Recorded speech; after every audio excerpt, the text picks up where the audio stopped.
Présent. Walter Sarah, Eugénie Cédric, Astal Jumar, Karen Maurice, Pascal Ossila,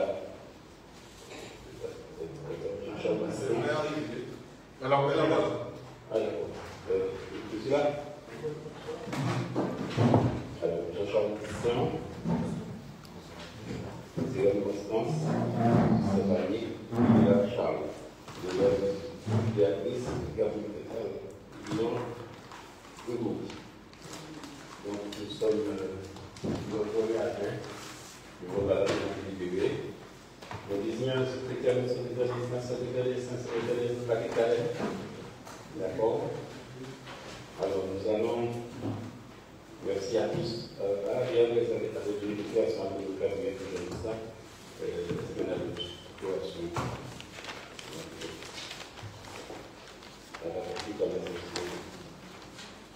Donc, je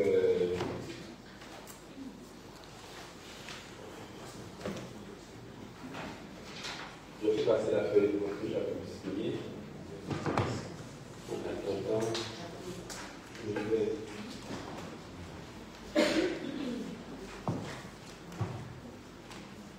Vous donnez tout le nom du jour.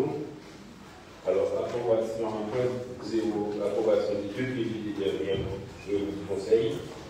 Ensuite, délibération portant d'élimination des régulations et place sur le territoire de la commune. En deux, délibération portant sur la réhabilitation du site urbain, désignation de la SPL Cœur d'énergie comme mandataire. Ensuite, délibération portant sur la rénovation du stade municipal de Blanche, une désignation de la SPL comme mandataire. En 4, délibération portant sur la rénovation de l'habitat essentiel, désignation de la SPL Cœur d'énergie comme mandataire. En 5, délibération portant sur la rénovation énergétique et la modernisation de la bibliothèque municipale en Sauvillère, désignation de la SPL Cœur d'énergie comme mandataire. En 6, délibération portant désignation d'une fourrière animale pour la prise en charge des chats et des chiens errants dangereux ou en relation.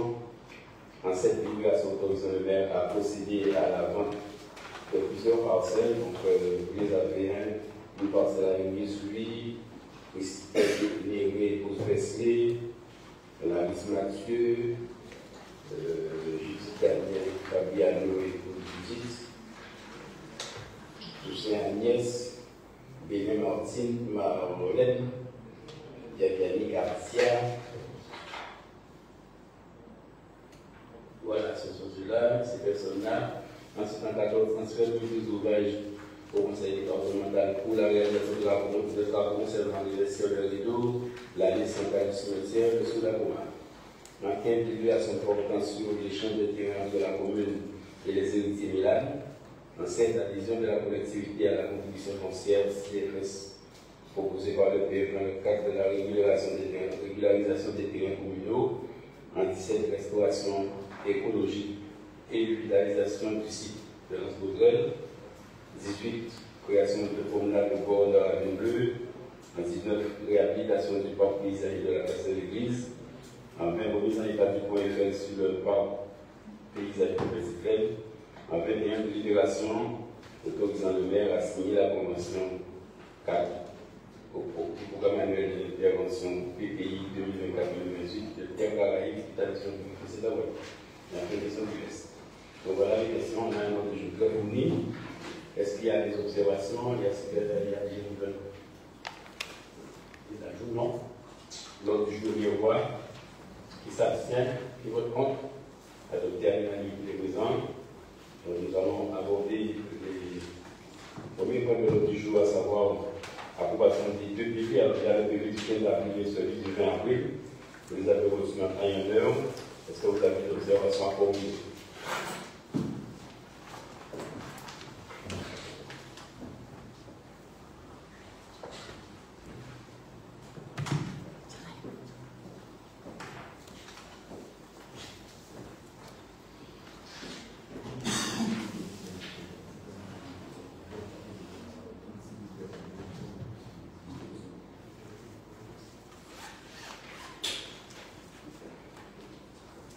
Alors, vous avez lu le PV du 15 avril Est-ce que vous avez une observation à formuler là-dessus?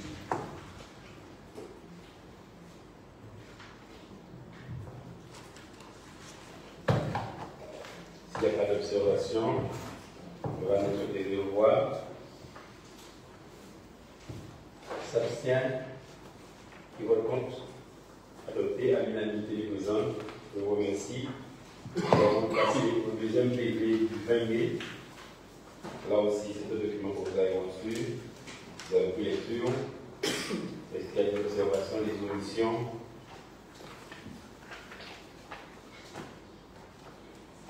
Donc, s'il n'y a pas d'observation, on va le voir. Qui s'abstient, qui vote contre, adopté à l'unanimité. Je vous remercie. Nous allons passer au deuxième point de l'ordre du jour qui appelle la délibération. Le premier point, pardon. Délibération portant d'élimination des rues, bâtiments et places de la mer. Alors, nous sommes tous des habitants de Rue-Noire et vous n'êtes pas de savoir que nous avons beaucoup de rues qui ne sont pas nommées. Nous avons des sites, nous avons des places.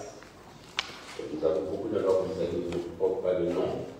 Alors, dans une première réflexion, on s'est dit qu'il y a beaucoup de personnalités qui ont été à la tête de la ville de maintenant, des maires, quel que soit le temps qu'ils ont été, quel que soit ce qu'ils ont fait, à partir du moment où on passe à la tête de la collectivité, nous pensons qu'il est normal que cette personne-là ait quelque chose qui porte son nom, soit une rue, soit un monument, soit une place, etc.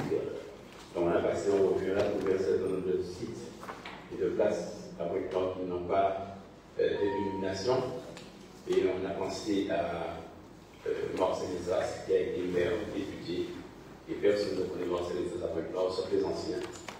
On a pensé à Guillaume, qui a été maire, conseiller de la conseil départemental, la nouvelle génération de notre Guillaume. On a pensé à M. Desplan, qui était maire, sénateur, conseiller régional, conseiller départemental. Et c'est ainsi qu'on a fait une réunion. On a pensé à des personnalités sportives aussi. Et on s'est dit, bon, on va essayer dans un premier temps de donner des noms de ces personnes-là à certaines structures. Alors, il a été mis en place une commission composée majoritairement par 1% de personnes non nues, de personnes de la société civile. Et s'il y en a, on réfléchit, on choisit plusieurs personnes à qui ils vont donner des noms à des structures. Alors, l'ancien maire d'Esplan avait été contacté. Dans ce premier temps, il a été favorable à cet avis-là, mais il a des chances qu'une autre structure puisse porter son nom sur maintenant. Pour ne pas faire le doublon, il n'y a pas deux choses pour porter son nom maintenant. Il a préféré laisser la proposition qui avait été faite pour que puisse porter le nom sur quelqu'un. Donc, vous avez vu les noms, vous avez vu les places de portrait. Alors,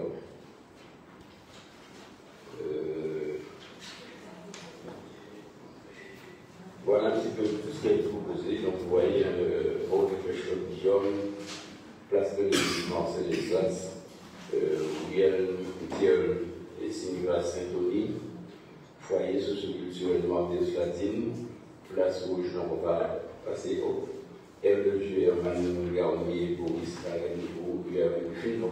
La conclusion a été de retenir M. Herman Garnier. Les deux boulodons qui sont à Président, René Albert et Constant de la Rivière, et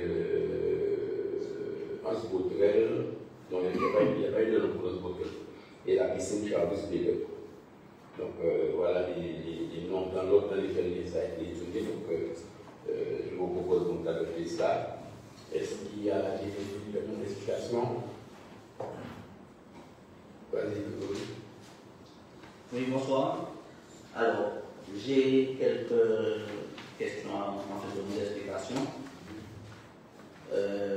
Place de l'église, qu'est-ce qu'on entend par place de l'église pour M. Marcel Lesas?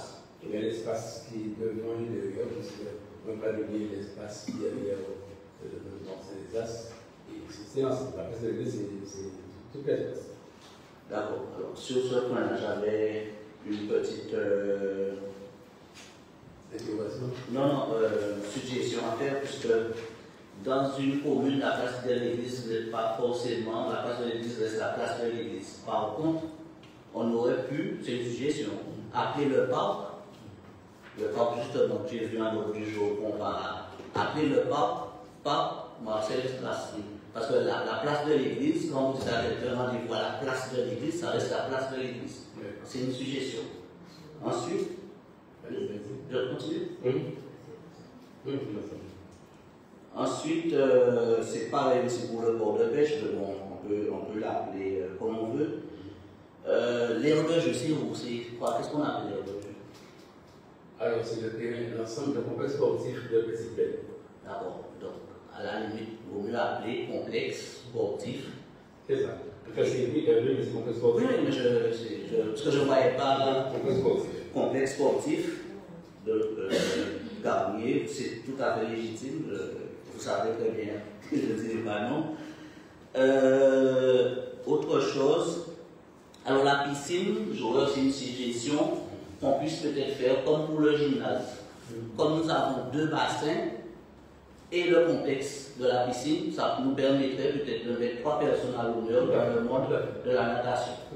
C'est ça. Ça nous permet. Alors, la piscine, notre bilan, parce que la piscine, c'est une structure adressable, c'est-à-dire que quelqu'un peut écrire piscine. Tout à fait. L'intérieur, c'est comme pour le gymnase. On a pensé aussi, par exemple, donner le nom de quelqu'un au gardien, mais ça, c'est pas lui, ça. D'accord. Tout à fait. C'était seul. Non, alors, concernant la première question concernant la place de la fête, c'est ça, je m'appelle, c'est comme il va. C'est ça, mais ça fera un seul, même si alors ce sera un seul, on a mis pas, c'est pas derrière, d'abord. C'est pas derrière. C'est un pas. D'abord, ok. C'est ça. Alors, pas de demande d'explication. On vient voir qui s'abstient. Alors, juste une dernière, excusez-moi, avant le vote. Alors, dans le compte rendu, vous avez été oui, bon, madame Mamie, je suppose que c'est la première adjointe. De ce type, je suppose que c'est. Ah, ben en plus, toi, je pense à ton frère. Donc, il faudrait peut-être enlever. Merci. Donc, qui c'est qui s'abstient, qui vote contre, adopté à l'unanimité. Alors, pour le prolongement de cette question, premier par les adressages, nous avons. Il y a maintenant plus d'un an, nous avons mandaté une entreprise pour pouvoir faire le point sur le kilométrage de la collectivité. Et on a trouvé, il y a on passe à parler, on a trouvé de 32 km de route, on a presque 50 km de route. Il faut savoir que le nombre de kilomètres de route, c'est comptabilisé dans la situation globale de même type de la population. Souvent, on va me dire, ouais, mais je ne peux pas prendre mon attendue de route, c'est la première année, et il y a des portions de route privées qui ne sont pas comptabilisées, et qui demain peuvent être comptabilisées, donc ça va faire que la commune va plus de 50 km de route. Et ces portions de route, il y en a beaucoup qui n'ont pas de dénomination. Et là aussi, on va faire une autre réunion avec des personnes, des activités de personnes, pour pouvoir trouver les noms alignés à ces routes et chemins communaux. Parce que beaucoup d'activités nous disent, ah, elle n'a pas pu pénalier, en dehors du fait qu'il n'y a peut-être pas de panneau, mais des fois, les gens ne savent même pas, ça n'a pas de nom. Alors, suivant, par exemple, le prestataire nous a fait, c'est des travaux, et il a donné des noms à des rues adjacents, mais le nom de la rue principale, par exemple, je prends l'exemple, chemin à Marie-Lerie, numéro 1, chemin à Marseille, numéro 2, chemin à toutes les routes qui vont il a eu chemin plus comprenant avec un peu le dire le nom de quelqu'un du quartier du pôle. Et c'est là dans toutes les sections de l'école. Alors, on a fait une petite série de travail avec Max Rousseau. Je me disais, on va mettre des gens en petit. Même si l'inconvénient, c'est qu'il y a des où les maisons ont déjà des numéros. Donc, quand on écrit à la personne, même si ce n'est pas, je prends le cas du chemin Gonel. Chemin Gonel. Il y a des endroits où il y a des bâtiments, il y a des maisons, et s'il y en a déjà des numéros. Donc, si on change le nom de la rue, ça veut dire qu'on va changer aussi le numéro de maison. Donc, pas forcément. On l'a fait pour Noir de Mao, on change pas le numéro. C'est juste la personne, au lieu de mettre dans son adresse chemin de Grenade, mettra impasse Tipol, chemin de Grenade, numéro et chemin de Grenade. Alors, tout ça veut dire que comme on doit faire un travail pointu avec le service de l'État, la biotique et le. Je crois qu'aussi avec la poste. Je crois qu'il faut faire un travail avec la poste aussi dessus. C'est avec la poste et le service de l'État. Voilà. Et donc à ce moment-là, on va finaliser ça pour une question de donner un nom à toutes les rues et autres. Alors, il faut se dire que ce n'est pas le fait de le faire, c'est bien beau, mais après, c'est une opération qui coûte. Parce qu'il faut monter les panneaux, il faut monter les plaques, il faut les installer, et souvent les gens, parce que c'est comme ça on est sur la voie de pouvoir réaliser les choses, mais comme on dit, il y en a beaucoup qui n'ont pas eu de numéro au moment où ça avait été fait, et depuis, il y a beaucoup de maisons qui ont été construites et qui n'ont pas de numéro. On est dans ce sens-là, on va dans cette direction-là pour pouvoir améliorer les choses au niveau de la politique. Donc, ce point est adopté, nous allons passer nous avons une délégation, il y en a plusieurs. Alors, concernant la délégation qui porte sur la réhabilitation du site Aubert, alors vous avez plusieurs documents que vous avez reçus, et on a constaté qu'il y a une petite erreur dans la présentation des documents, puisque lorsque le prestataire nous a envoyé les documents, ils ont fait c'est pas un copier-coller, mais ils ont pris les éléments d'un dossier, ils ont mis dans le dossier. Notamment le dossier du stade de Rideau, ils ont mis sur le site web. Voilà. Alors, donc, on leur a demandé de procéder à la correction, parce qu'on a vu le traitement, mais comme ce n'était pas beaucoup d'argent. Donc, voilà, Madame de Baoulin, est-ce que vous pouvez nous donner quelques explications sur ce point-là? Sur ces points-là, c'est en fait, merci, monsieur le maire. Bonsoir à toutes et à tous. Donc, délibération portant sur la réhabilitation du site urbain pour désignation de la SPL comme mandataire. Le site urbain peut aujourd'hui l'objet d'une attention particulière dans le cadre de la stratégie de renouvellement territorial engagée par la collectivité. Situé sur la commune de Pointe-Noire, ce site de l'ancienne habitation urbaine présente un potentiel notable de valorisation, tant sur le plan patrimonial que touristique.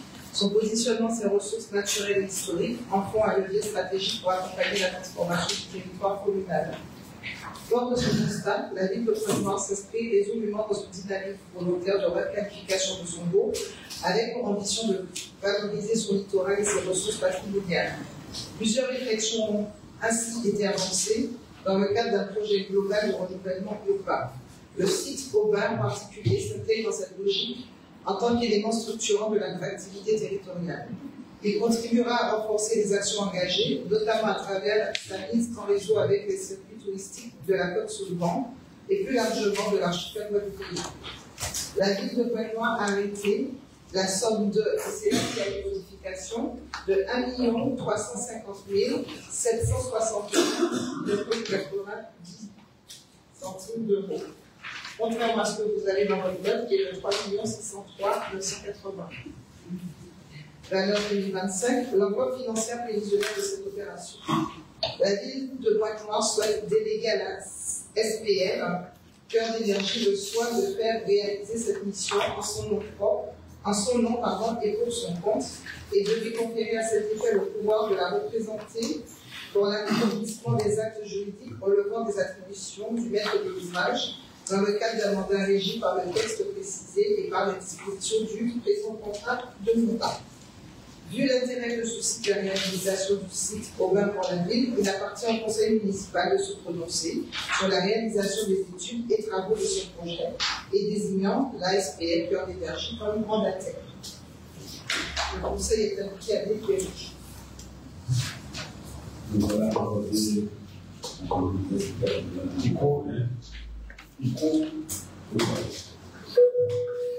vous avez un des experts de Waoulen, est-ce que vous avez des questions? Alors, je précise que ce sera la même demande pour les 4 questions qui viennent. Puisque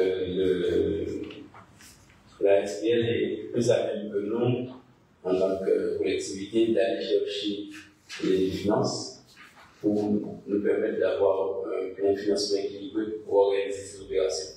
Ils travaillent déjà, on l'a dit, avec plusieurs collectivités, et il y en a 7 déjà qui sont avant nous. Nous avons une telle position, nous avons pris pas beaucoup de parts. L'essentiel, c'est d'abord pour les parts correctement de la SPL. Il n'y a pas de distinction entre celui-là, après on parle de celui-là, du parle que les dossiers passent de la même manière. Et nous avons une personne de la municipalité qui participe pas au boulot, mais aux réunions de la SPL, c'est M. Arnaud Roubert. Voilà. Des domaines d'explication, s'il n'y en a pas, on met au voir, qui s'abstient, qui vote contre. Alors, il y a l'unanimité, on passe au 3e point, c'est concernant le stade municipal. Même thème pour Mme Waoulen. Merci, monsieur le maire. Le stade municipal de Rédo est aujourd'hui à l'équipement vieillissant qui doit écouter aux normes réglementaires en vigueur. De ce fait, la commune ne peut accueillir des compétitions d'athlétisme et de football homologuées au niveau 3. Cette situation limite considérablement les capacités d'accueil d'événements sportifs d'envergure, alors même que la commune se distingue régulièrement par ses résultats dans diverses disciplines sportives. Fort de ce constat, la ville de Pointe-Noire envisage la réhabilitation complète de cette infrastructure afin de remédier à ce déficit.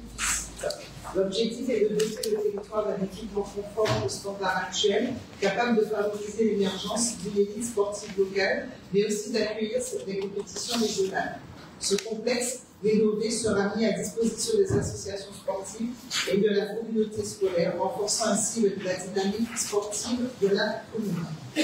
La ville de Pointe-Noire a voté la somme de 1 760 842,61 € en taxe valeur 2025, l'enveloppe financière prévisionnelle de cette opération. La ville de Pointe-Noire souhaite déléguer à la SPL Cœur d'Énergie le soin de faire réaliser cette mission en son nom et pour son compte, et de lui conférer à cet effet le pouvoir de la représenter pour l'accomplissement des actes juridiques pour le corps des attributions du maître de l'ouvrage, dans le cadre d'un mandat régi par le texte précité par les dispositions du présent contrat de montage. Vu l'intérêt que suscite la réhabilitation du stade municipal pour la ville, il appartient au conseil municipal de se prononcer sur la réalisation des études et travaux de ce projet en désignant la SPL comme mandataire. Le conseil est invité à délibérer. Donc là aussi, c'est un chantier qui a débuté par l'éclairage, la rénovation, la réhabilitation de l'éclairage du stade, parce que le stade avait des mâts en bois qui sont encore là d'ailleurs, qui datent de plus de 30 ans. Donc là, l'effort qui a été fait, c'est de pouvoir mettre des mâts ou non, avec un éclairage qui pourra répondre aux compétitions de niveau 3. Mais on a pris la précaution de faire en sorte que ces mâts-là puissent accepter des lampes supplémentaires si toutefois ils vont monter à un niveau supérieur pour avoir un éclairage niveau 2 voire niveau 1. Donc la première couche à l'éclairage, ensuite il y a la réhabilitation des vestiaires, à commencer par la charpente de toiture, ensuite les travaux sont allés beaucoup plus loin avec le changement, le remplacement de tout ce qui est à l'intérieur. L'électricité a été refaite à 100%, les douches ont été refaites à neuf, le sol est carrelé. Il y a tout celui de travaux qui ont été réalisés pour vraiment que ça puisse ressembler à quelque chose. Bien évidemment, ça va se poursuivre avec la clôture intérieure pour sécuriser les joueurs et les officiels lorsqu'ils vont aller en match, ainsi que la pelouse qui va être refaite. Ensuite, passer à la piste d'athlétisme et en troisième lieu, aux tribunes pour pouvoir recevoir les spectateurs. Donc, c'est un chantier qui a été estimé à plus de 3 millions, presque 4 millions, mais sachez qu'avec l'augmentation des tarifs et autres, lorsque le chantier sera opérationnel totalement, on va certainement dépenser au moins 4 millions. Le conseil départemental a accepté dans le contrat pays d'intervenir. Nous avons sollicité la l'ANS, l'Agence nationale du sport, pour une participation financière. Nous avons également sollicité la collectivité régionale, ainsi que la Fédération française de football par le biais du fonds PAFA. Parce que la Fédération française de football intervient au niveau des collectivités pour pouvoir les aider à mettre des exercices sportifs. Donc, nous pensons que la version de la Fédération a apporté plus sur la pelouse. Pour information, le stade de Glenrose a été construit en 1965. Donc, c'est un stade qui a 60 ans, si je ne m'abuse, et dont les terrains et autres ne sont plus opérationnels. Les 2 premières années de fondation ont été vraiment perturbées par l'entretien du stade parce que les terrains ne fonctionnaient plus. Dès qu'il pleuvait, la moindre petite pluie, les terrains gardaient l'eau et ça devenait un véritable étang. On a dû prendre le prestataire, en l'occurrence Caractère Assainissement, qui a visualisé les galeries, notamment tout ce qui est évacuation d'eau. Il y avait des branches qui obstruaient, des racines du moins, qui obstruaient la canalisation. Ils ont pu, avec leur tuyau à haute pression, diminuer ces impacts. Et aujourd'hui, le stade, quand il pleut, ça élimine l'eau beaucoup plus facilement que ce qu'on avait connu il y a 12 ans. Et pour ce qui est de l'éclairage, ils sont en train de faire le réglage pour que le terrain soit éclairé de la même manière partout. Ils ont fait un premier test. Ils envoient le test au fabricant, au prestataire qui fait les lampes, pour voir si c'est bien, si c'est pas bien, ils vont régler à nouveau, et ainsi de suite. Demande d'explication? Oui, monsieur le maire. Allez. Je crois qu'on a soit un doublon sur la tranche, parce qu'on met comme mandataire pour la tranche 1 le SPL et en même temps le conseil départemental sous la même tranche qu'on a. Dans le dernier PV, on avait fait voter lors de ce PV-là, qu'on avait donné au conseil départemental.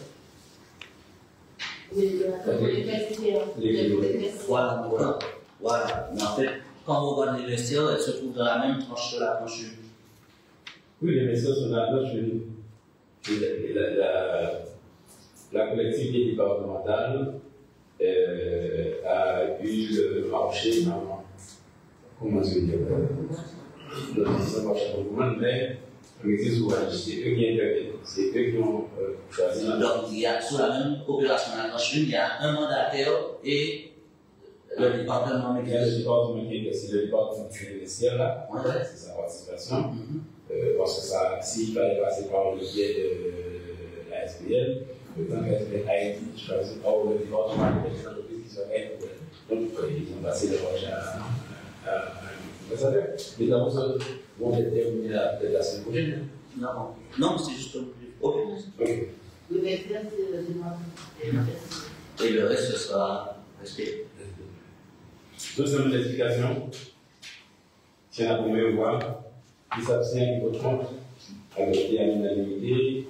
Alors, on est sur maintenant.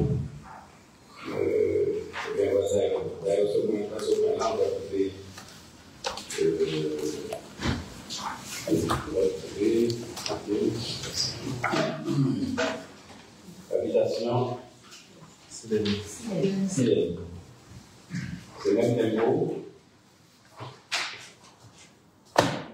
Merci, monsieur le maire. Donc, le site de l'habitation Silène, situé place de l'Hôtel de Ville à proximité immédiate de la mairie, est une ancienne construction en bois appartenant autrefois à la famille Silène. Organisée sur 2 niveaux et un comble, cette bâtisse représente un témoignage du patrimoine architectural local. Fort de ce constat, la ville de Pointe-Noire souhaite engager une rénovation identique à l'identique de l'habitation Silène, dans le but de préserver son caractère patrimonial. À l'issue des travaux, le bâtiment rénové accueillera des services communaux dans un cadre valorisé et conforme aux besoins de la collectivité. La ville de Pointe-Noire a arrêté la somme de 1 167 888 euros et 12 centimes d'euros en valeur 2025 dans l'ordre financier prévisionnel de cette opération. La ville de Pointe-Noire souhaite déléguer à la SPL Cœur d'Énergie le soin de faire réaliser cette mission en son nom et pour son compte, et de lui conférer à cet effet le pouvoir de la représenter pour l'accomplissement des actes juridiques relevant des attributions du maître de l'ouvrage, dans le cadre d'un mandat régi par les textes précisés et par les dispositions du présent contrat de mandat. Vu l'intérêt que suscite la rénovation de l'habitation Silène dans la ville, il appartient au conseil municipal de se prononcer sur la réalisation des études et travaux de ce projet et désignant la SPL Cœur d'Énergie comme mandataire. Le conseil est invité à délibérer. Donc, l'habitation Silène, on a parlé déjà en conseil. Le monde de l'habitation Silène, c'est vraiment, ça fait partie des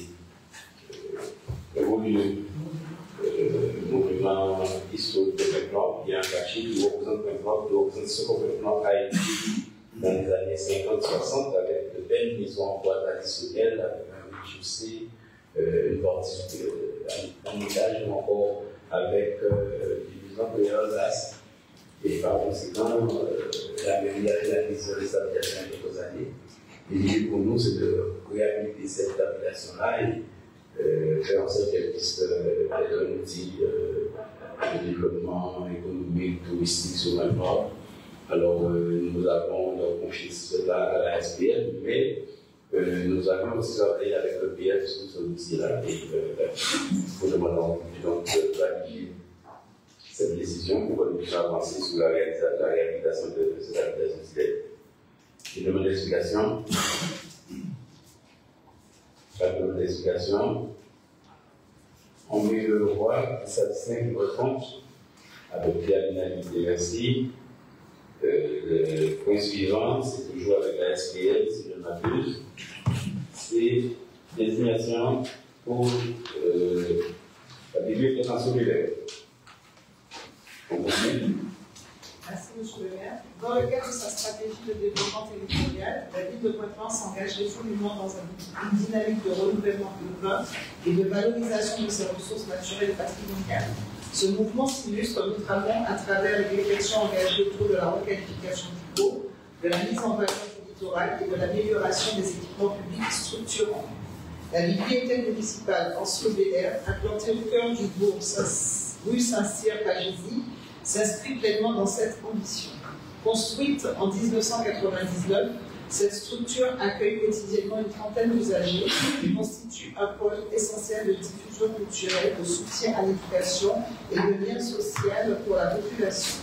Cependant, les évolutions des usages, la vétusté partielle des installations et un diagnostic énergétique préoccupant réalisé en 2017 révèlent la nécessité d'une intervention globale de modernisation. La ville de Pointe-Noire a arrêté la somme de 413 256,28 euros, valeur 2025, l'enveloppe financière prévisionnelle de cette opération. La ville de Pointe-Noire souhaite déléguer à la SPL Cœur d'Énergie le soin de faire réaliser cette mission en son nom et pour son compte, et de lui conférer à cet effet le pouvoir de la représenter pour l'accomplissement des actes juridiques relevant des attributions du maître de l'ouvrage dans le cadre d'un mandat régi par le texte précité et par les dispositions du présent contrat de mandat. Vu l'intérêt que suscite la rénovation de la bibliothèque municipale dans la ville, il appartient au conseil municipal de se prononcer sur la réalisation des études et travaux de ce projet et désignant la SPL Cœur d'Énergie comme mandataire.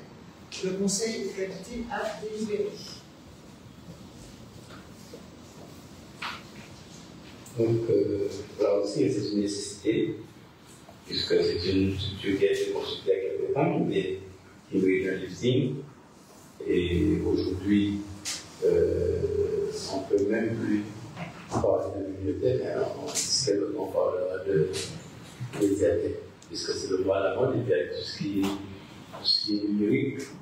Donc, on est obligé de monter en gamme, on est bien, mais il faut monter en gamme. Donc, je sollicite la SPL pour pouvoir nous accompagner à réaliser ces travaux, notamment au niveau de la rénovation énergétique. Rénovation énergétique s'entend par la pose de panneaux photovoltaïques ou l'isolation thermique aussi. Le technicien n'est pas là.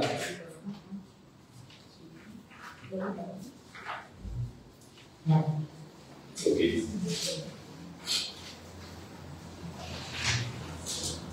Première fois, qui s'abstient, qui vote contre. Alors, il y a l'unanimité, je crois qu'il y a un dernier. Alors, c'est bon pour la SPL. En même temps, on va passer à la délégation pour l'organisation d'une fourrière.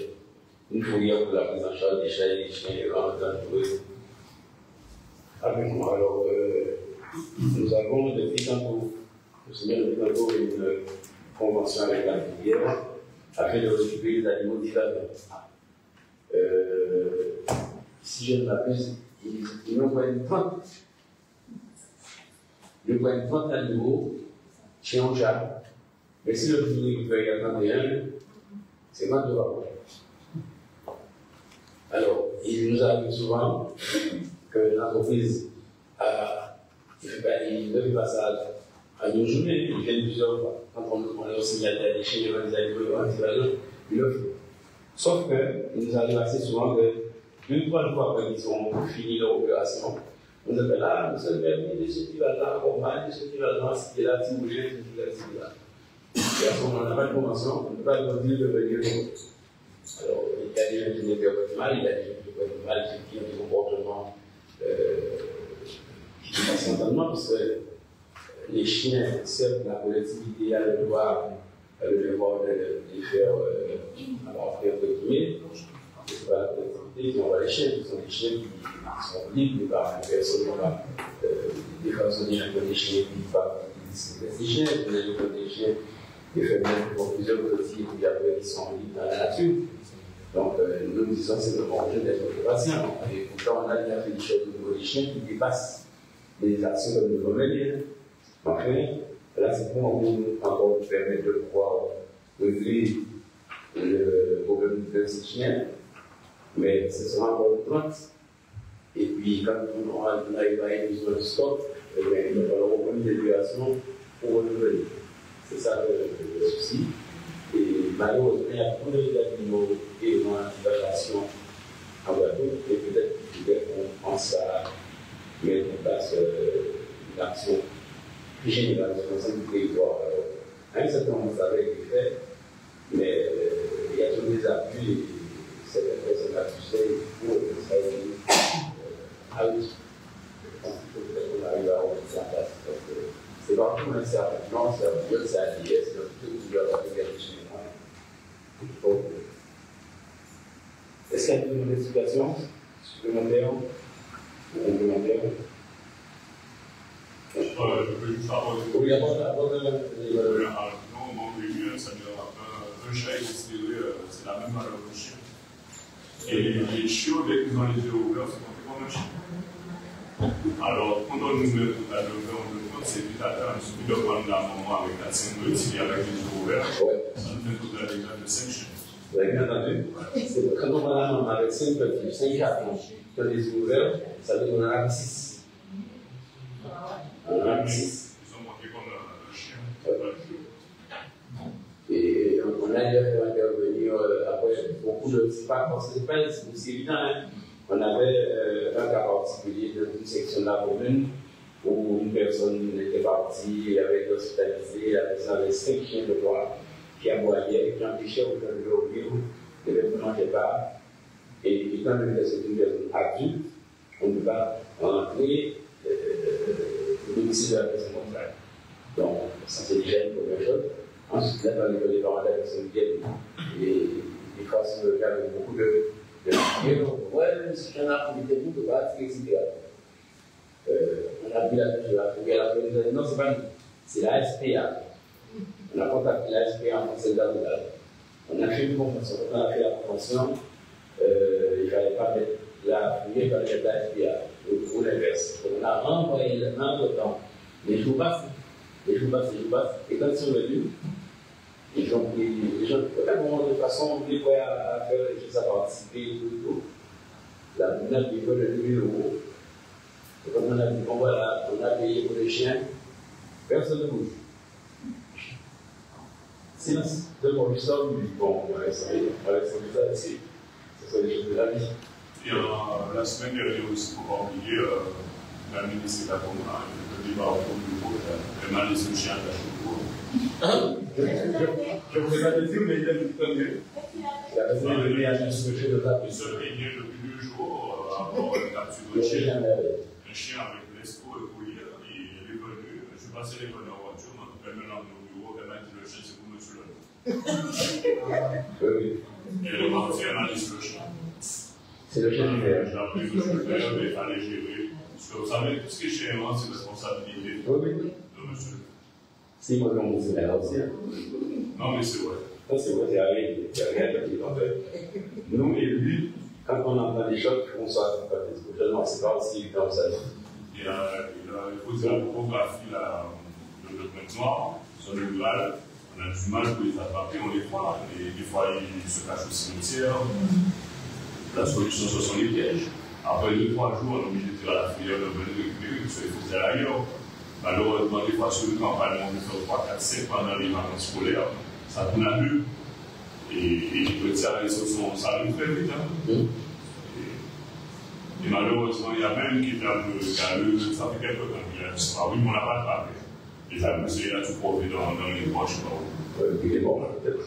Et ça ne faisait pas beau de le voir traîner devant l'école. Surtout dans les escaliers, le pixel 1, le pixel 2, le pixel 3. Alors, nous avons plusieurs délibérations concernant les parcelles de terre à Pavia.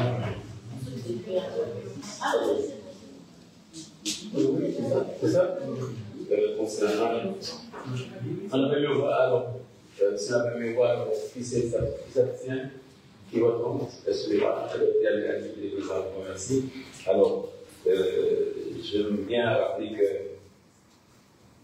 la collectivité possède des parcelles, et il faut savoir que la collectivité fait la taxe foncière comme n'importe quelle personne. Donc, on reçoit la taxe foncière à payer comme n'importe qui. Par rapport à notre situation budgétaire, lorsque nous étions allés en préfecture, on avait réclamé, recommandé même de vendre des parcelles sur lesquelles on ne pouvait rien faire. Donc on a visé des parcelles, on a trouvé un certain nombre, et puis on s'est dit, bon, on va les mettre en vente. Donc l'opération a été longue, puisque ce n'est pas un lotissement avec des lots qui sont à côté, ce n'est pas à côté, ce sont des terrains qui sont sur le terrain, sur des corps de la commune. Donc, à force de on est finalement arrivé à une part les délimiter, les évaluer, en passant par les domaines. Alors, pour mémoire, les domaines estiment, évaluent le prix de vente du terrain et vous dites, vous pouvez vendre plus ou moins 10%. On n'a pas le droit de vendre ni plus cher que les 10%, ni moins cher que les 10%. Un particulier peut le faire. Le particulier même qui est à côté de franche, au moins de 1 besoin de mètres carrés, c'est un peu dans les non-collectivités, on n'a pas le droit. Donc, on a eu toute une série de personnes avec beaucoup de la possibilité qui a été mise en place. Des personnes qui ont répondu, qui se sont montrées intéressées, à qui on a glissé un bouquet. Et aujourd'hui, l'idée c'est de prendre la délibération pour que toutes ces parcelles qui sont là soient vendues et que ces sous-là puissent entrer dans les caisses de la collectivité. Alors, on est déjà dans cette tâche-là par le PF, puisque le fait varie, parce que si on devait passer par un notaire de la place, ça va être beaucoup plus long pour le PF et la commission de travail avec les collectivités. Et donc, je vais savoir la manière de voir qu'on va faire arriver ici à la réunion, ou bien puisque dans les différents cas, il y a 1, 2, 3, 4, 7.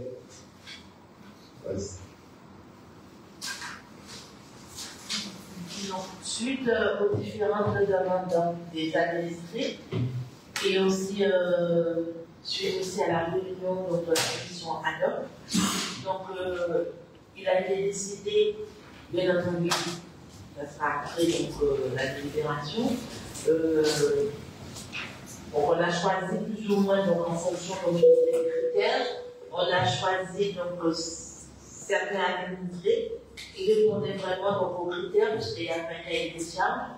Et donc, ces parcelles se retrouvent à Kouma, puisqu'on a besoin de parcelles à Kouma, et qu'on a pu donc, je dirais, partager, ce qui permet donc d'avoir, je dirais, un maximum donc, de personnes qui peuvent, donc en moins 6, qui peuvent donc bénéficier donc, d'une parcelle à peu près donc, en moyenne de 1000 m², 1140.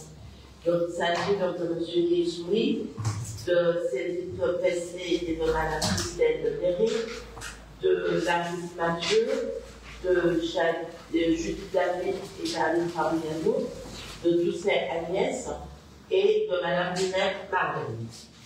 Donc, et on a encore un autre terrain à Rideau, situé à Rideau, donc d'une superficie maintenant de beaucoup plus importante, donc de 2382. Et donc, que Mme Lévené voudrait donc acquérir. Donc voilà, donc ça nous fait donc cette demande. Et donc, nous sommes aujourd'hui invités à délibérer à nouveau des questions sur ces parcelles. Toutes les parcelles d'Akoma sont constructibles. Oui. Ou demain, il va venir nous voir qu'il y a un problème. Je mets ça bien fait le travail. Alors, la difficulté qu'on a de voir combattre, c'est qu'on a la chance de trouver pour chaque pays un accès. Les réseaux sont à proximité, donc on n'a pas eu à faire comme des gens. Des VOD box, donc ça va. Et la parcelle de Rideau, c'est vrai, Rideau était une parcelle relativement grande. C'est 2000 m², je crois. 1980 m². Et on n'avait pas beaucoup de l'espace sur Rideau, mais à partir de Rideau,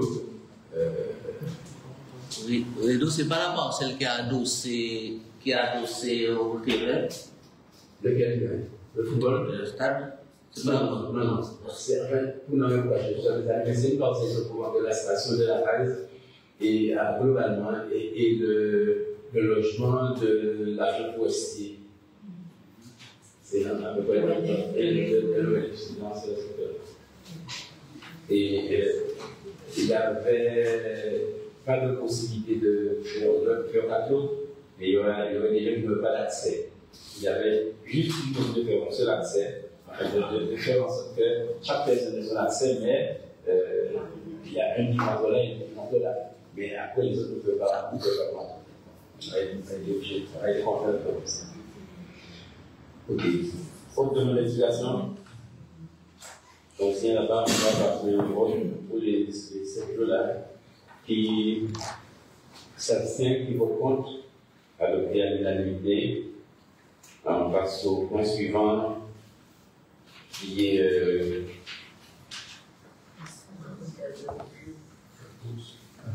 14 avec le rapport. Au conseil du conseil départemental, de madame la départementale, pour une autre question.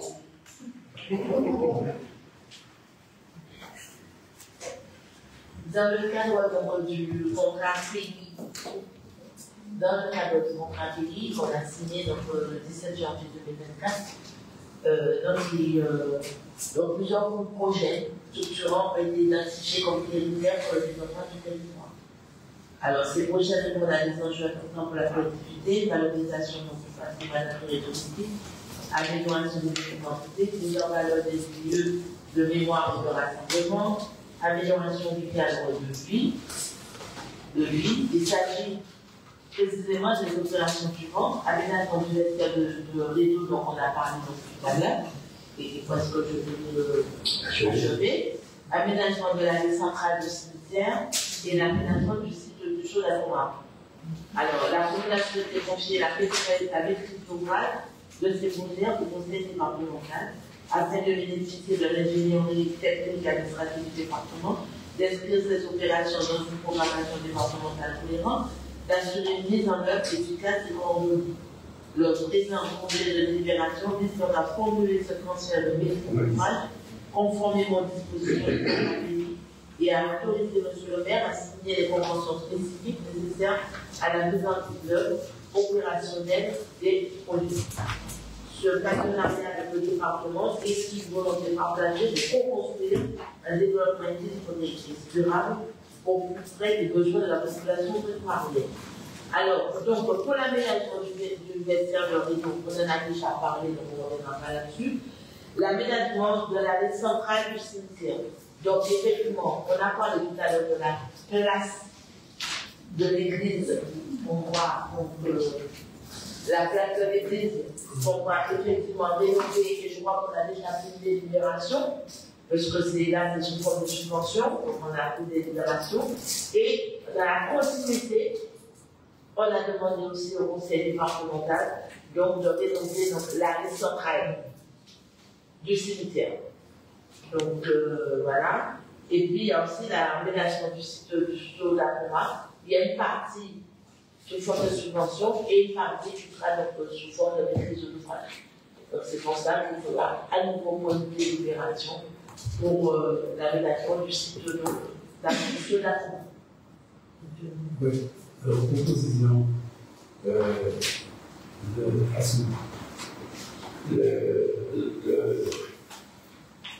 la problématique que nous rencontrons depuis un moment, que la carrière le 20 novembre est fermée. Et les entreprises sur l'UTP rencontrent énormément de problèmes. D'ailleurs, nous sommes au mois de juillet, à cette période de l'année, on voit les tapis d'enlever qui se déroulent sur toutes les routes de Guadeloupe. Et aujourd'hui, j'écoutais l'agent de route de Guadeloupe qui donnait les informations concernant les travaux. Et il n'a pas hésité à dire on va réparer les nids de poules. Je n'avais jamais vu ça. Et ça, je fait aujourd'hui parce qu'il n'y a pas de matériaux pour pouvoir faire de l'enlevé. Alors, c'est où on voit quand il y a. Je ne sais pas mon rôle, mais quand on a une seule structure qui fonctionne, le jour où la structure va de l'aide, on est en difficulté. Alors, il y a des solutions de rechange. D'ailleurs, qui existent depuis tantôt, c'est de faire des matériaux de la logistique, peut-être de la Martinique, mais il faut multiplier le coût des travaux.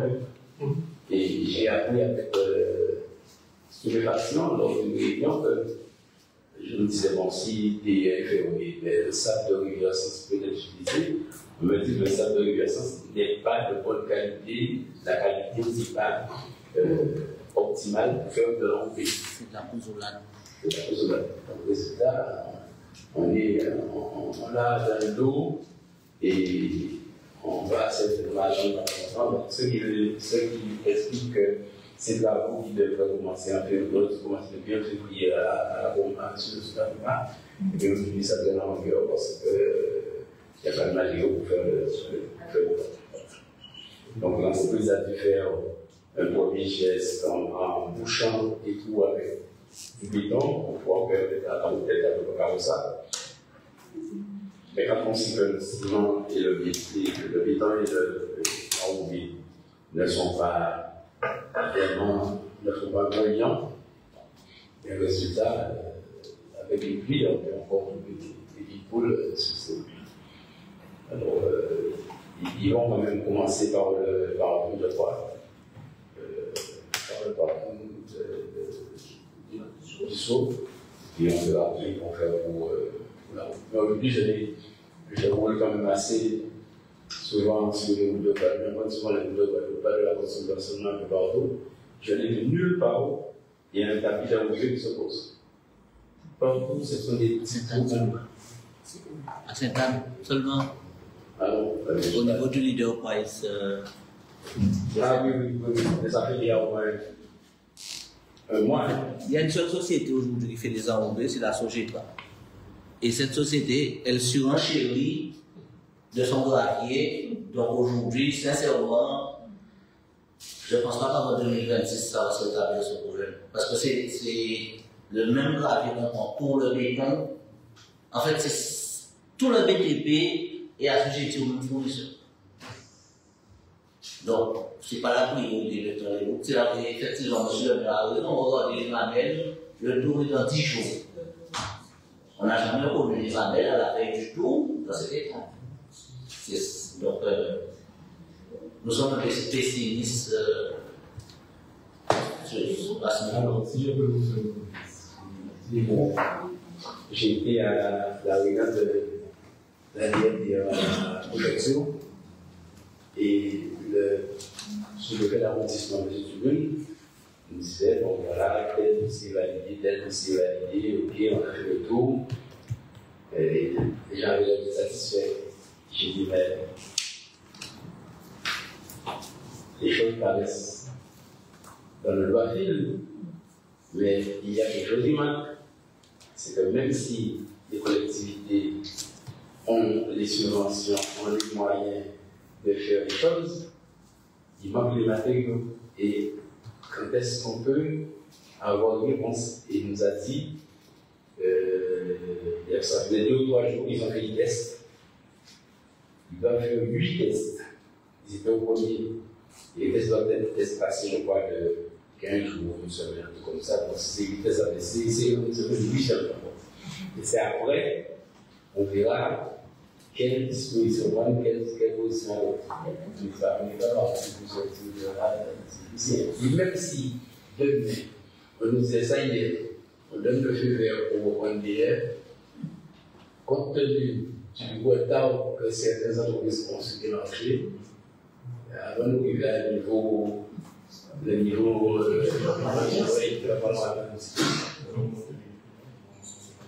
oui. Bon, dans cette question, vous avez eu des informations. L'Église ouvroir, s'abstient qui voteront, adopté à l'unanimité. Merci beaucoup. Alors, délibération portant sur l'échange de terrain entre la commune et Saint-Timilin. Madame Moussoula va nous délivrer ce tout à l'heure, mais enfin, il faut savoir que il y a des dossiers qu'on a récupérés, et sans polémique aucune, hein. Mais c'est une réalité. Ce sont des dossiers très anciens. Très anciens. Le dossier Milan fait partie des dossiers qui ont au moins 50 ans. Je dis bien au moins 50 ans. Parce que le dossier Milan, c'est un dossier qui a été fait avant le cadastre existe de façon officielle depuis 1970. Et la commune de Pointe-Noire, à cette époque-là, avait décidé de faire le lotissement gâteau qu'on connaît un gâteau là. Il y avait au bout de 30 de l'eau. Et lorsque ils sont passés pour faire des mesures de décentralisation géographique, ils ont trouvé qu'il y avait des lots qui étaient dans la zone de décentralisation géographique. Ils ont dit à la commune, c'est là, on ne va pas aller là, c'est pas dans ça. Mais entre-temps, il y a eu la famille Milan. Alors, ce n'est pas les parents de Mérien, parce qu'on demande des manifestations.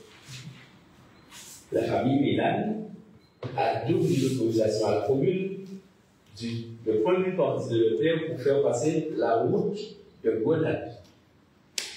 Donc la commune a pris la terre de Milan pour faire passer la route de Grenade. Et la commune leur avait donné une parcelle à Kakou. Donc, cette parcelle-là n'était pas dans la zone de Sénapa, donc c'est quand même. Mais entre ce qui se faisait il y a 50 ans, on donnait une parcelle à quelqu'un, on papier, les choses ont tellement évolué aujourd'hui, on ne peut plus faire ça. Et c'est comme beaucoup de gens n'en prennent pas. Quand on doit monter, et c'est ça, monter. Donc, résultat, depuis des années, on se bat pour pouvoir régulariser la situation mondiale. Depuis notre arrivée en 2020, on est à cheval là-dessus, on a travaillé avec eux. Finalement, on a pu trouver, parce qu'il fallait que eux aussi fournir ces papiers.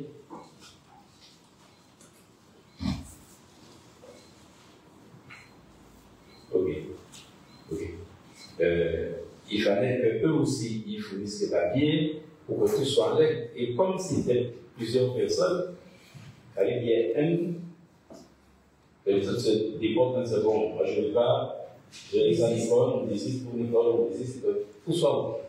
Et maintenant, avec toutes les montées, les difficultés, on est arrivé à ça. Même l'évaluation du terrain, celui-là est plus cher, celui-là est moins cher, les gens dès des paramètres, quel que soit le prix du terrain, ils veulent une chose. Donc il a fallu aussi qu'ils nous disent la même chose. Et aujourd'hui, la délégation pour officialiser le fait que le terrain de bateau leur revient et que la route qui est là va demeurer, la parcelle sur laquelle passe la route, c'est de demeurer à la route. Et ici, le VF, le travail qui s'occupe du dossier et qui a déjà préparé le volet aussi depuis des troupes pour qu'il soit officiellement propriétaire. Madame, vous est-ce que j'ai oublié quelque chose? C'est ça. Alors, sur le même lancé, nous, au niveau de la municipalité, tout ce qu'on cherche à faire, c'est régulariser la situation des personnes qui seraient sur les terrains, peut-être pas. Et nous allons avoir un cas comme ça, encore à prendre 4. Oui, ok. Un cas identique qui concerne un administré de Kilo, qui peut aussi détenir une parcelle pour que la route de passe. Mais il faudrait que lui fasse une même chose, c'est facile pour le faire, mais fournir les documents pour que nous puissions régulariser cette situation. Okay. Et j'avais commencé par le préambule en disant ce qu'on avait connu, parce que on a également une famille, la famille c'est de Barou, dans Barou, et je me rappelle une semaine ou 15 jours avant l'élection, je vois un jeune homme qui veut me voir avec une dame.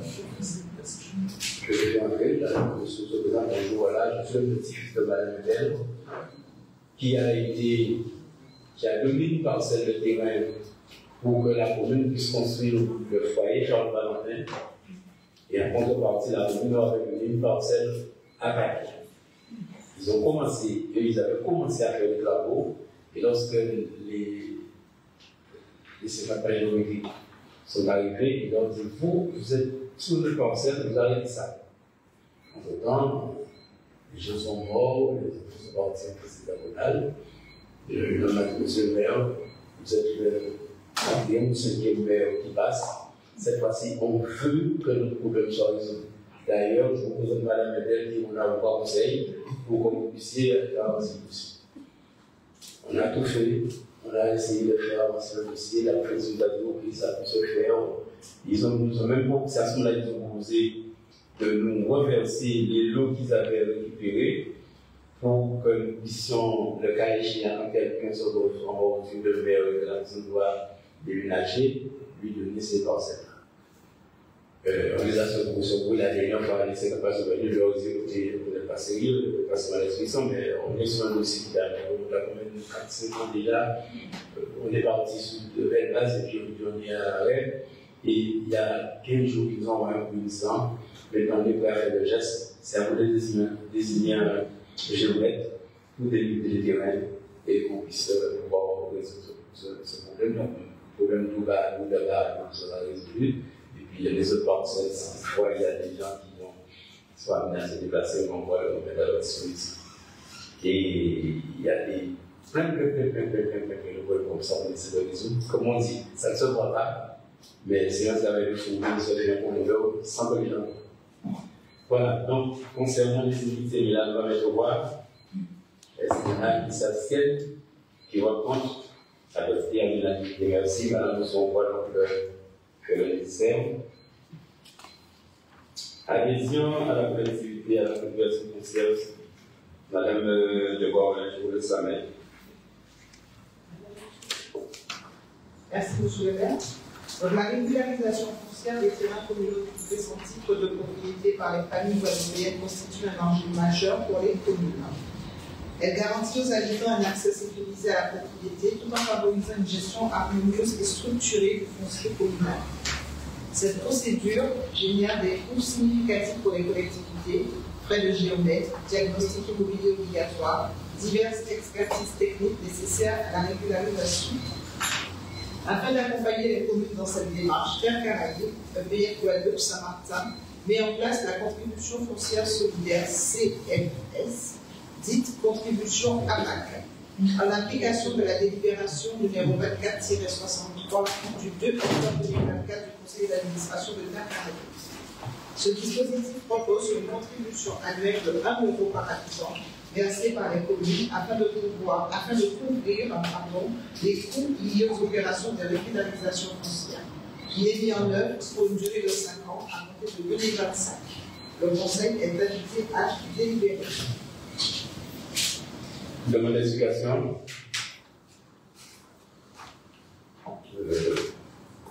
Je veux dire que c'est bien meilleur à nous, on connaît les actions de prière. C'est une adhésion qui va nous permettre d'aller un peu plus loin avec eux. Pas de demande d'explication. S'abstient sur votre compte. Adopté à l'unanimité. Exploration écologique et régularisation du site de l'Oncle-Pélo.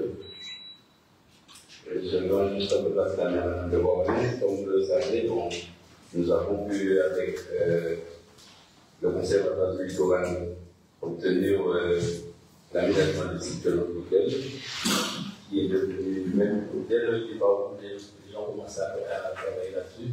Nous avons beaucoup de gens extérieurs ou locaux qui ont commencé à occuper les lieux. Aujourd'hui, c'est un lieu organisé, les gens y vont, et on s'aperçoit même qu'il serait nécessaire de faire des aménagements supplémentaires, peut-être mettre des carrières, mettre des bancs en plus, puisqu'on s'aperçoit que c'est saturé.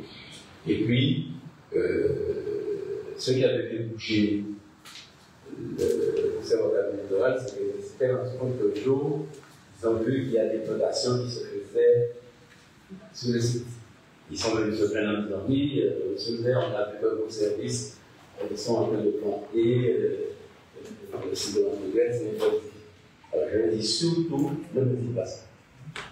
Mais surtout, ne me dites pas ça. Parce que les gens qui font ça, ce sont des gens qui sont animés dans le volonté et essaient d'embellir le site.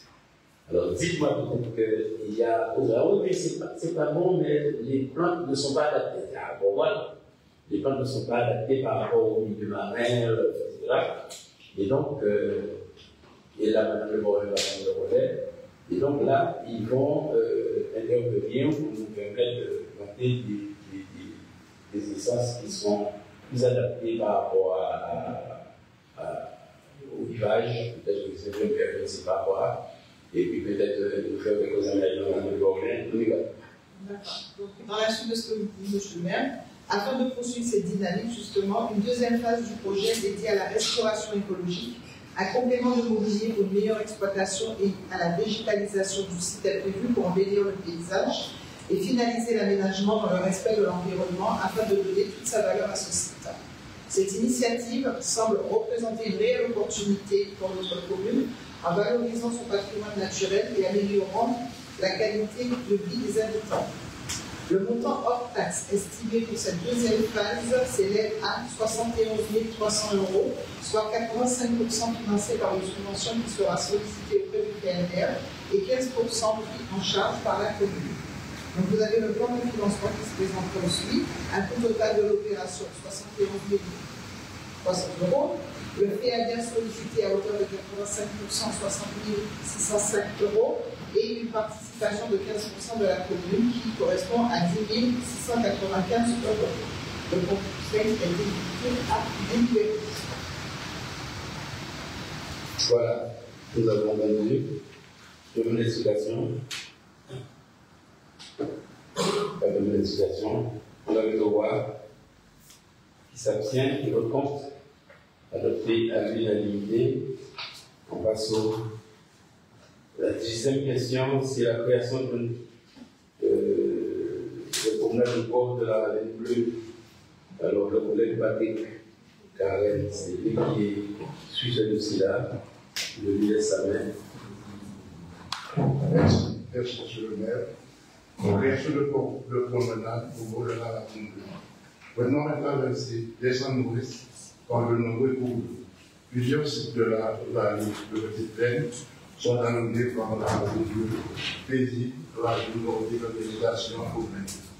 Ancienne distillerie située à Petite Plaine, symbole de souvenir de la Granation, au pays du bois, ouvert au milieu du siècle passé, près de milliers d'hectares de champs, dont la production exigeait de nombreuses main-d'œuvre. Le positionnement de cette ancienne distillerie au bord de la ravine lui a permis d'être approvisionné en eau, mais lui a surtout procuré un écran d'une grande beauté qui se retrouva magnifié dans l'état de celui d'une ruine pauvrement lointaine et impressionnante aux abords de cette ravine. Nous retrouvons l'habitation construite porte touristique qui représente toutes les richesses de la produit et d'une aire de sport et de détente qui a été aménagée pour permettre aux promeneurs et aux blogueurs de s'évader. Afin de confirmer à la vallée une dimension culturelle, sportive et récréative, de permettre à l'habitation construite de préserver son appui touristique et historique, de donner à l'ancienne distillerie urbaine cette splendide ambiance de culture industrielle, de souligner et de valoriser ses vestiges et sa solennité historique pour mieux perpétuer la mémoire et rythmer le paysage de Petite Plaine avec ses sentiers tracés et son route en Beaubreton. Il est important et indispensable de réaliser cette promenade bucolique de 400 mètres qui suivra le cours de cette ravine bleue et servira de carrefour à ces différents sites. La tracée de randonnée et de rail de la liaison de lotissement tyrolien. Les promeneurs et les sportifs découvriront la faune et la flore du secteur, signe d'une riche biodiversité. Cet aménagement sera composé de nombreux plans qui permettront de faire une pause à l'ombre des arbres. La collée verte sera aussi équipée de zones de pique-nique carrées, de 2 points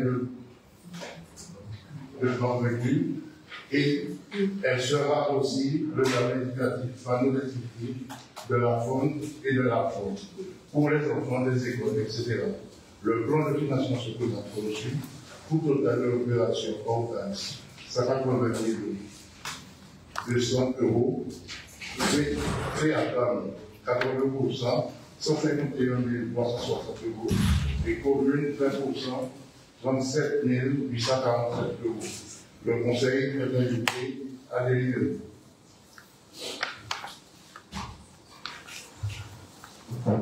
Ok, merci. Donc, une explication pour ce qui est de la promenade au bord de la Reine Bleue. Je ne sais pas, dans ce moment, je ne sais pas bien expliquer. Alors, c'est vrai que nous avons le site ouvert qui est derrière la maison Habitation Rosoulois, qui est dans la ville, mais beaucoup de gens ne savent pas que ce site-là existe parce qu'il est massif. Et l'idée, c'est de pouvoir permettre à quelqu'un qui se trouve, qui serait du côté de la place de la ville de l'État national, de voir qu'il existe un monument des ruines de l'habitation urbaine. Parce que quand on dit des fois, même à l'époque, il existait une distillerie avant maintenant, les gens se trouvent un petit peu étonnés. Hein. Il y avait la distillerie urbaine maintenant, il y avait la distillerie Marsol à Pigeon, si vous savez qu'il y avait la distillerie Marsol à Pigeon. La distillerie Marsol juste avant dans le village à 90 degrés, à côté du stade de la Résistance. Il y a des ruines qui sont assez bonnes là. Donc, il y a eu des discussions seulement. En tout cas, je connais ces lieux-là. Et par conséquent, l'idée pour nous, c'est de donner vie à ces vestiges qui marque l'histoire de Pointe-Noire, qui marque le passé de Pointe-Noire. Et voilà. On va commencer par faire le défrichage du côté de l'organisation de gouvernement et puis mettre ça en valeur. Est-ce qu'il y a une demande d'explication? Si on n'a pas envie de voir, il s'abstient, il vote contre. Adopté à l'unanimité. Merci. 19e question. Eh bien, si on va voir l'habilitation de la paysage de la place de l'église. Alors, le parc paysager de la place de l'église a été élu en thématique suivante, apprécié de tout, pour son cadre voyant, son accessibilité et la diversité des visages, qu'elle offre, véritable point de rencontre intergénérationnelle. Il offre à chacun un cadre de détente, de rencontre et de respiration corps de vie. Sa richesse paysagère, la qualité de ses aménagements et son intégration harmonieuse dans le tissu urbain, en faisant un espace public d'exception très fréquenté et unanimement reconnu pour sa valeur sociale, environnementale et patrimoniale. Seulement dans ces années, la place a connu une dégradation progressive de ses équipements et de son environnement. Face à ces constats, une remise en état s'impose, non seulement pour des raisons de sécurité et de confort, mais aussi pour redonner à cet espace toute sa noblesse et sa vocation première, celle d'un lieu de vie agréable, inclusif, durable et respectueux de son identité paysagère. Dans le cadre de cette réhabilitation, la commune sollicite une subvention au titre de la dotation d'équipement des territoires ruraux 2025, DETR, pour financer une partie des travaux nécessaires à la réalisation du projet. Cette aide est essentielle pour assurer la concrétisation de cet aménagement tout en limitant la charge financière pour la commune. Le plan de financement se présente comme suit. Coût total de l'opération 156 160 €, DETR à 80% pour 124 928 € et la commune 20% 31 232 €. Le conseil est invité à délibérer. Alors, ce que je peux dire, effectivement, comme je l'avais déjà dit lors, je crois, du conseil précédent, vous avez parlé justement de la place de l'église et qu'on veut porter de délibération.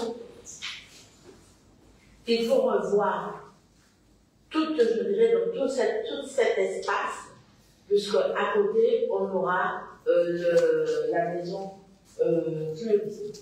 médicale,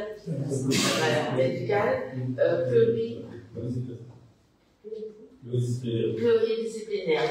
Et en fait, ce bloc, il faut quand même tout autour que ça soit harmonieux. Donc, c'est pour ça aussi que nous faisons un effort au niveau de la commune pour pouvoir rénover, je dirais, tout l'espace, tout l'environnement. L'église, le parc paysager, et comme ça fera tout un bloc vraiment harmonieux et où il sera bon, donc je dirais, de vivre, bon de venir, voilà, parents, rester là pour les instants, respirer, je dirais, donc, voilà, et ça embellit en même temps le centre-ville. Donc, voilà. Connaître pas mal d'espace vert tout en étant dans le centre-bourg de Pointe-Noire. Voilà, donc c'est en fait l'objectif. Ok, je vois les explications que nous sommes venus par Mme Ramillon. Est-ce qu'il y a d'autres explications? C'est bon? On vient voir. Ça fait que le compte adopté à l'unanimité. Et le dernier point qui concerne le fonds qui est fait. C'est à mon avis. Ah oui, oui. Alors, j'ai fait la réalisation. Alors, c'est la réalisation que je fais là. C'est un comportement historique aussi, qui, depuis tantôt, fait l'objet de la volonté de la Banque de l'État de rénover les fonds. Il y a même une enquête qui avait été réalisée, on nous avait demandé de l'explication des fonds qu'on veut bien réhabiliter ce point nord. On avait mis le point faible, les choses ne bougent pas trop. Et étant donné que l'espace de notre la discipline urbaine la cascade de Montevideo.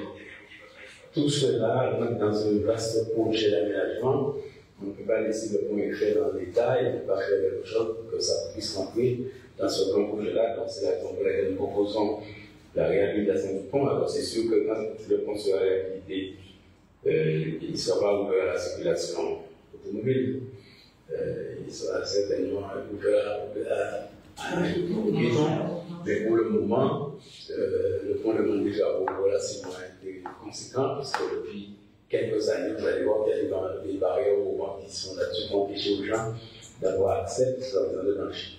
Donc, il y a eu un estimatif qui a été fait, et donc, ça représente 66 000 €, et c'est ce qu'on voulait faire pour pouvoir refaire en sorte que ce pont-là ne soit pas en dehors du complexe que l'on veut réhabiliter dans l'ensemble de cette société.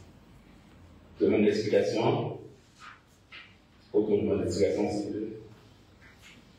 Si on n'a pas la option de voir, abstention, vote contre, adopté à l'unanimité. Enfin, le dernier point, c'est concernant l'intégration de le maire, parce qu'il y a une convention cadre avec le PF, même de Gorgien, c'est de votre côté. Merci, M. le maire. Donc, en délibération date du 12 février 2024, le Conseil d'administration de Terre Caraïbes a approuvé le 3e programme pluriannuel d'intervention, le PPI, qui fixe les orientations et priorités stratégiques de Terre Caraïbes, ainsi que les moyens de leur mise en œuvre pour la période courante jusqu'à fin 2028. Ce document fixe la stratégie d'intervention de l'EPF de Guadeloupe pour les 5 années à venir, ainsi que ses moyens d'action en termes financiers et techniques. Dans le grand film des relations de travail construites avec ses membres depuis sa création, Terre Caraïbes a souhaité reconduire le principe de convention cadre qui formalise ses rapports avec les communes, les intercommunalités et les autres collectivités bancaires. Il convient aujourd'hui d'approuver le projet et d'autoriser la signature de la convention cadre fixant les modalités d'intervention de Terre Caraïbes pour le compte de la collectivité. Le Conseil est invité à délibérer. Voilà. Il y a une explication. Vous n'avez pas le projet? Non, c'est une convention cadre. Mais la convention, on ne connaît pas. Convention cadre.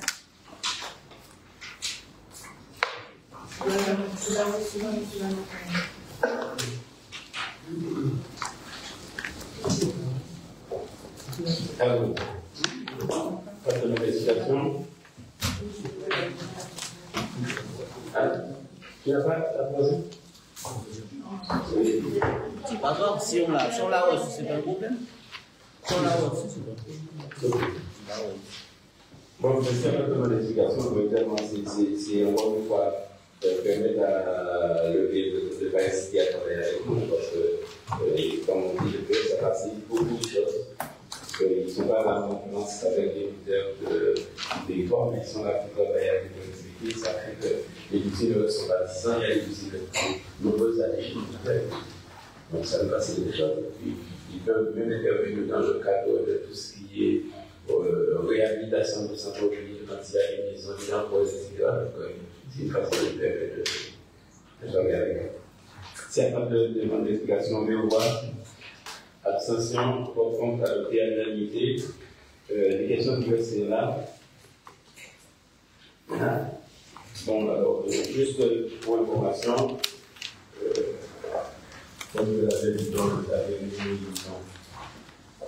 du conseil municipal, nous avons bien le projet qui pour moi est un d'enfant parce que c'est arrivé dans ma tête bien avant que je sois maire. Et quand j'ai été la première fois élu, je me suis dit qu'il serait bien que nous fassions un jumelage de la ville de Pointe-Noire au Congo et la ville de Pointe-Noire. Alors, je ne vais pas vous faire prendre votre temps pour vous faire un bilan exhaustif de ce jumelage, mais plusieurs tentatives avaient été réalisées, et à chaque fois ça avait avancé. Et à un certain moment, j'ai commencé à la dire pour me dire que ça ne va pas se faire. Et le hasard a voulu que je tombe sur une personne qui est une fille au Congo, mais qui ne parle pas guadeloupéenne, notamment sa maman.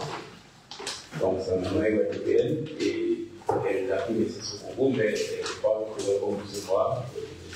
Puis, il y a un poste de responsabilité très important au niveau du Congo, puisqu'elle est collaboratrice directe de M. le Premier ministre. Donc, quand j'ai eu les premiers contacts avec elle, je m'ai dit ça dans ce cœur. Je lui ai dit, bon, je veux bien lui faire sa grâce, et je suis juste pessimiste. Et finalement, elle a travaillé un certain nombre, je me suis dit, bon, ça commence à tomber aussi en. Donc, ça prend de garantie, et puis finalement, au mois d'avril, au mois de mai, elle me dit, bon, ça y est, monsieur le maire, c'est bon. On a programmé la date pour le journage, c'est début juin. Je dis, wow, début juin, on n'a pas de moyens, on doit acheter la défense, on va payer un millier. Comment on va faire? J'ai sollicité les collectivités majeures, à savoir la région, le département et la CND. Et je suis bien gardé de me demander de me donner des subventions, de nous accompagner pour la commission. Pourquoi ces trois collectivités majeures? Parce que dans un premier temps, pratiquement, on voit 6200 habitants, pratiquement, on voit que ça marche 5700 habitants. Donc, c'est une fourmi rouge face à un éléphant. Donc, c'est une mission que je live. Et initié. J'ai besoin de voir. Alors, soit tu laisses.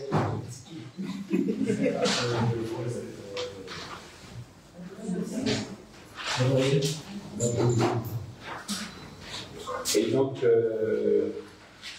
ici, on peut avoir des volontés économiques importantes, des échanges fructueux, c'est qu'on arrive à faire en sorte que en dehors du pouvoir est aussi commune de la sérénité, que le département de la région.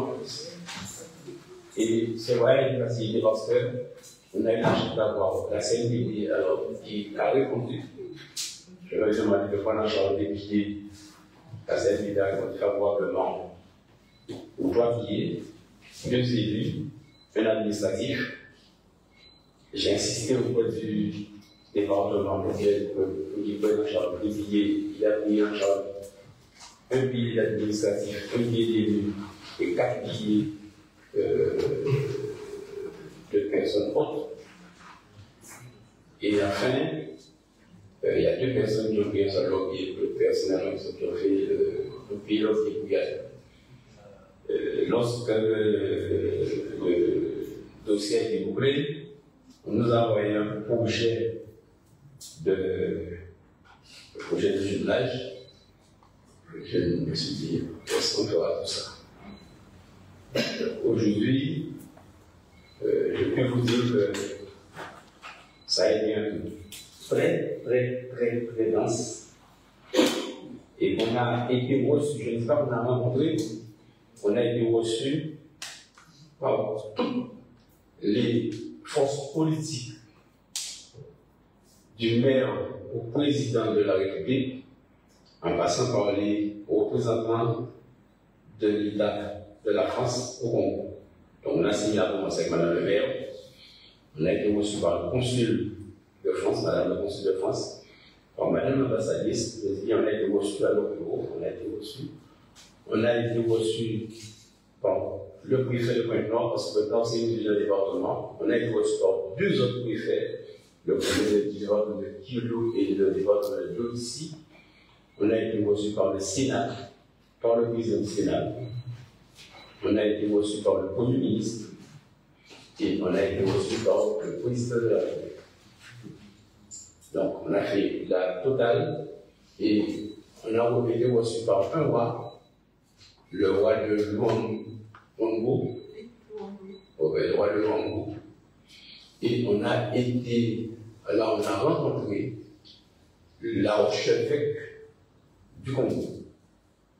Et surprise, c'est qu'au moment où on l'a rencontré, c'est le dernier jour, on avait été visiter une village de 180 km de Pointe-Noire. Et quand on lui a dit oui, voilà, c'est le maire de Pointe-Noire en Guadeloupe, il est venu nous rendre visite, nous signer une convention de partenariat, il a pris son téléphone, il appelle quelqu'un, allô, mais écoute, je suis en face du maire de Pointe-Noire en Guadeloupe. La personne lui dit, le maire de Pointe-Noire en Guadeloupe, oui, je vous le passe. Il va passer à personne et la personne dit oui, je suis le kiwi du moule. Donc le kiwi du moule, c'est un Congolais qui est au Congo et qui est un camarade de promotion de l'archevêque de Congo. Alors on a vu plein de choses, on a vu l'appel de Congo, là où sont partis.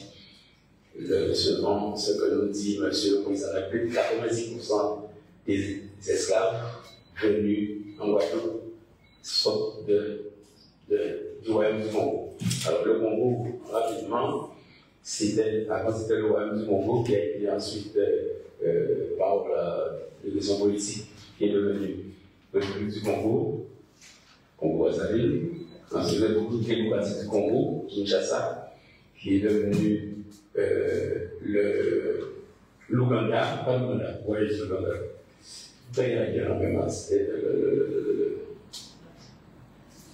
enfin, il y a 4 États, ça me sera l'Ouganda.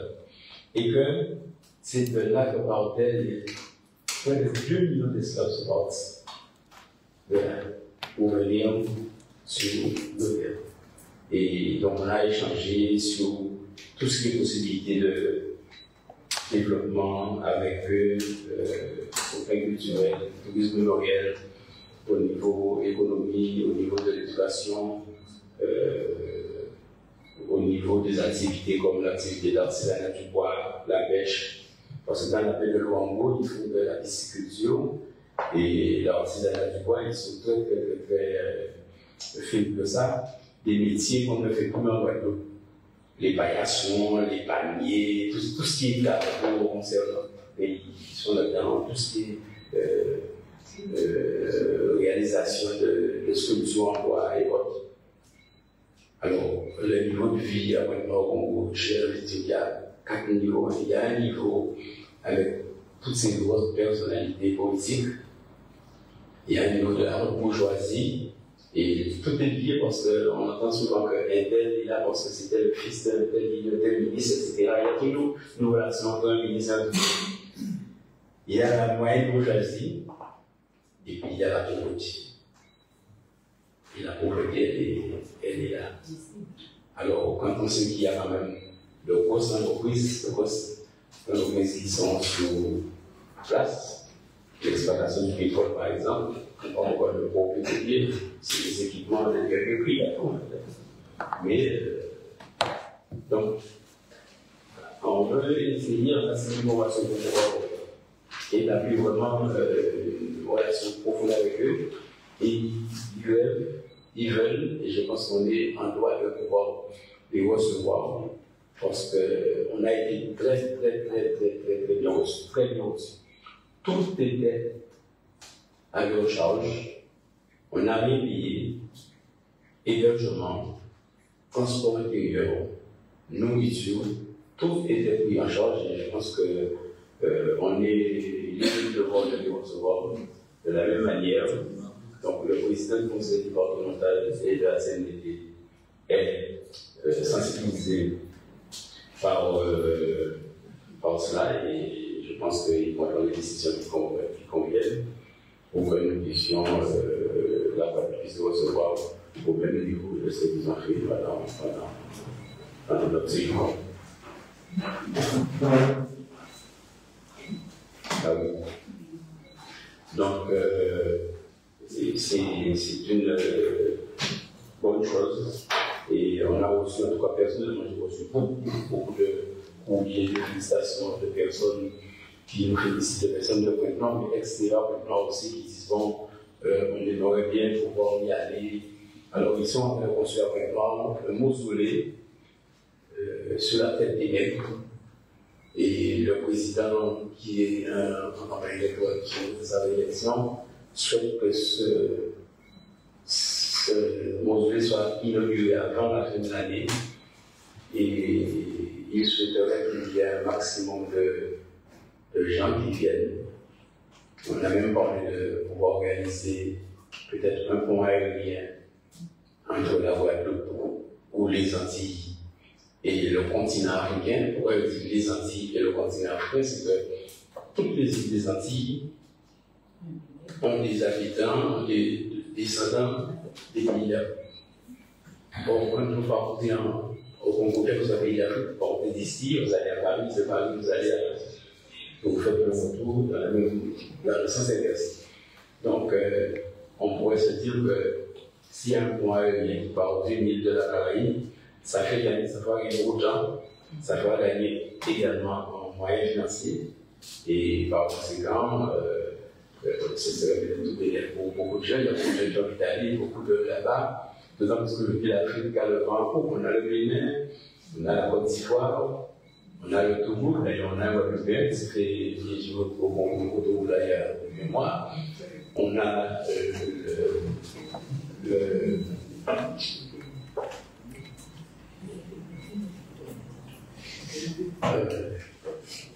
la Côte d'Ivoire ici, il y a le Congo évidemment, et puis il y a le Sénégal.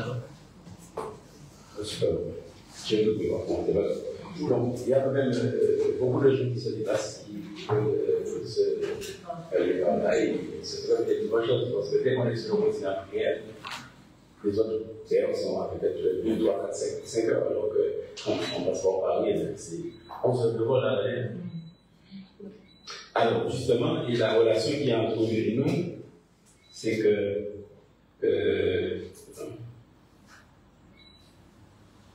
et la relation qui est entre nous, c'est que la fête nationale de Pointe-Noire au Congo, c'est le 15 août. Ah bon? Le 15 août, c'est la fête de la libération du Congo. Donc, on leur disait, bon, peut-être qu'on vous invitera pour la fête de Pointe-Noire. Et l'autre relation qui est entre nous, c'est que Pointe-Noire, chez eux, porte son nom pour pratiquement les mêmes maisons de nous. C'est-à-dire, dans la baie de Congo, il y avait un beau boucher qui était le couleur noir. Donc, pour le moins, quand on le voit, c'est le couleur noir. Je leur ai dit, mais nous aussi, la même chose, c'est qu'on a de la laque de matériel qui a été dans la mer, et quelques années à revenir. Et donc, ça me fait faire la liaison de la fête de chez eux et la fête de Pointe-Noire, parce que cette année, nous allons, on a travaillé pour pouvoir organiser une fête. L'année dernière, il y avait une tempête qui menaçait, et du coup, on avait dû abandonner l'organiser une fête. Alors, ça avait fait, c'était une personne qui a des commentaires, quoi qu'il en soit, il y a des communes qui font la fête tous les 2 ans, et il y en a qui font une journée, et puis ils se passent ça. Donc, cette année, on essaie de faire une petite fête qui sera relativement bien, je pense, avec quelques artistes, avec quelques partenaires de musiciens. La fête va avoir jusqu'à 2 jours, en fait. Le 14, il y a une rose, il y aura la pause de l'inauguration du dojo et du terrain de sport de l'Éden, le complexe sportif d'Éden. Et ensuite, le lendemain, c'est le 15, il y aura évidemment la fête de la messe, et ce qui va avec plus un groupe folklorique. On continue le programme. Je m'arrête lui, et le lendemain, il y aura encore l'orchestre, il y aura des animations. Il y a des maniements, c'est le lendemain ou le 15. Le 15. C'est précédent. C'est le 15. Et il y a le truc de la vie aussi. Enfin, il y a beaucoup d'animations qui vont. Le Gabi, c'est comme le Foucault. C'est une danse traditionnelle, il y a beaucoup de gens maintenant qui sont plus à l'aise. Voilà. Et un dernier mot que je voulais dire, c'est qu'on n'aura pas d'élection de musique, c'est cette année, on a porté l'accent sur l'accompagnement de notre candidat Miss Pointe-Noire 2024 à l'élection Miss Guadeloupe 2025. Niboa Manicor, qui s'est très bien comporté, qui a obtenu la troisième dauphine. Elle était dans le top 5. Beaucoup de gens, des gens qui connaissaient le disent après l'élection, bon, elle paraissait la personne physiquement la plus faible, la plus tonique. Bon, c'est vrai qu'il y a eu peut-être, elle aurait pu être peut-être dans les toits. Bon, il y a eu la question qui a été posée ici à le départ, et quelqu'un m'a dit, Ah, il pose des questions en question, il va gagner des affaires c'est l'opposé. C'est ça. Bon, je vais vous donner la félicitation à elle, parce qu'elle s'est très bien comportée. Et félicitations à l'équipe. L'équipe qui l'a préparé de player qui a continué. Quand je vois cette terminer à l'élection de la Miss, je vais être musique. 3 élections Miss, parce que je l'ai dit, les remporteurs de médailles. Donc, c'est introverti, etc. Et je dis qu'elle a fait un pas énorme de sortir de cette posture-là pour pouvoir nous aller affronter le public. C'est une belle réflexion. Aussi, voilà, j'allais finir avec vous, chers collègues. Je vous remercie. Je vous souhaite de passer une de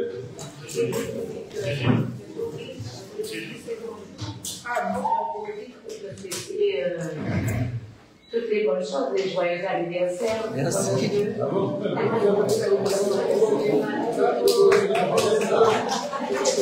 Merci.